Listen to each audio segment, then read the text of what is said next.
साथ ही साथ यह भी स्पष्ट नहीं है कि ग्राम सभा की अध्यक्षता रूढ़िवादी परंपराओं या संबंधित जनजाति से दूसरे धर्म में शामिल हो गए या अन्य संप्रदाय के लोगों को ग्राम सभा के अध्यक्ष के रूप में मान्यता तो नहीं दी जा रही है।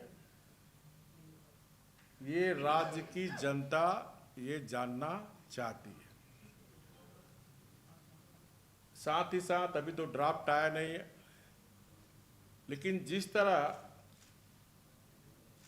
1996 पेशा कानून को नज़रअंदाज करके सरकार ये नियमावली बनाई है, तो संदेह और उत्पन्न होता है कि पेशा कानून 1996 के अनुसार ग्राम सभा के संसाधनों, लघु खनिजों, वन उत्पादों, जल स्रोतों के संबंध में सामूहिक संसाधन के मामले में पूर्ण अधिकार ग्राम सभा को दिया जाना है। ये पेशा कानून के तहत है।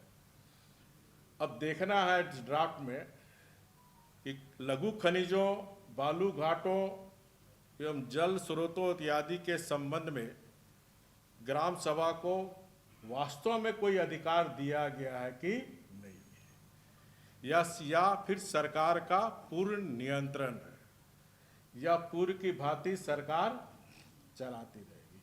ये ड्राफ्ट पब्लिकेशन के बाद फिर मैं, जब ड्राफ्ट पब्लिकेशन होगा तो फिर मैं एक प्रेस कॉन्फ्रेंस आप लोग के साथ करूँगा। लेकिन ये शंका अब जाहिर हो रही है, तो ये भी सरकार को अविलंब स्पष्ट करना चाहिए।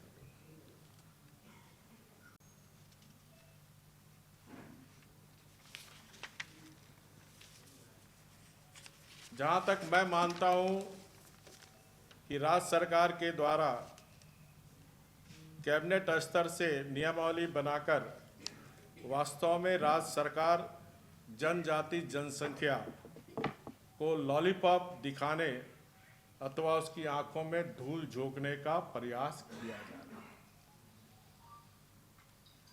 है। पेशा कानून में आदिवासी रूढ़िवादी व्यवस्था को मिटाने के बजाय उसे कानूनी जामा पहनाकर सशक्त बनाया जाना चाहिए, ताकि अपने सांस्कृतिक पहचान, पारंपरिक न्याय प्रणाली और संसाधनों पर उसका नियंत्रित सुनिश्चित हो सके।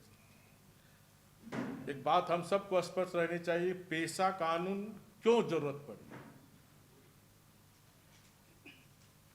पेशा कानून का मुख्य उद्देश्य है, जो हमारा जनजाति समाज है, आदिवासी समाज है, कि पारंपरिक प्रथाओं और रूढ़ी को कानूनी मान्यता प्रदान करता है।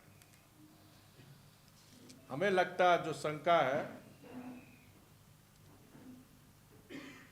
या तो ये मामला को जानबूझकर सरकार पेशा कानून बनाने में गलती कर, ताकि ये मामला फिर न्यायालय में जाए। फिर न्यायालय में जाने में लटकाव भटकाव, जो सरकार की कार्य पद्धति है, नीति है,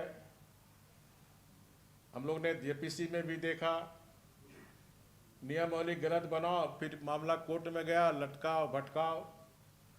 हर मामले, चाहे इसी पेशा कानून में लगातार माननीय उच्च न्यायालय के द्वारा लगातार जो काम विधायिका को करनी चाहिए, जो कार्य कार्यपालिका को करनी चाहिए, इसी तरह स्थानीय निकाय के चुनाव में भी कोर्ट के बार बार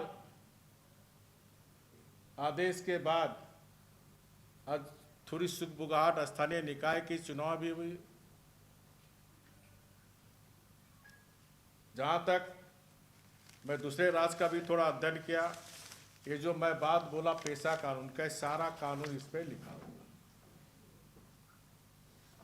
ये भारत सरकार का पेशा, जो 4 मैंने बताया, का खा घा, ये इस पेशा कानून के आधार पर ही मैं आपके समक्ष इस बात को रख रहा हूँ। जहाँ तक छत्तीसगढ़ राज्य छत्तीसगढ़ प्रशासन का गजट है। छत्तीसगढ़ प्रशासन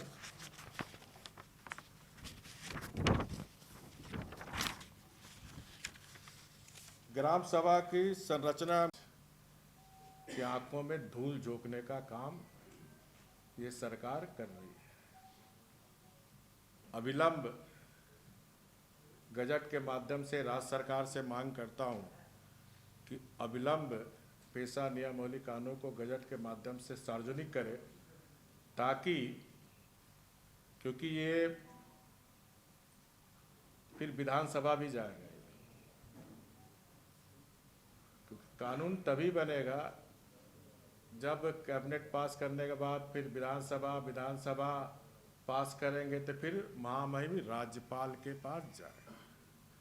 तो विलंब राज्य सरकार इस पेशा नियमावली का जो कैबिनेट ने पास की है उसको सार्वजनिक हो, ताकि हमारी झारखंड की जनता, खासकर जनजाति समाज वो स्पष्ट हो कि हमारी जो पेशा कानून 1996 के अनुसार परंपरा और रूढ़िवादी सांस्कृतिक पहचान, धार्मिक प्रथा अक्षुण्ण रहे, इसीलिए 1996 में पेशा कानून शेड्यूल एरिया में, जो झारखंड में 13 जिला 112 प्रखंड में लागू होगा, उसको अविलंब स्पष्ट करें। आज के प्रेस में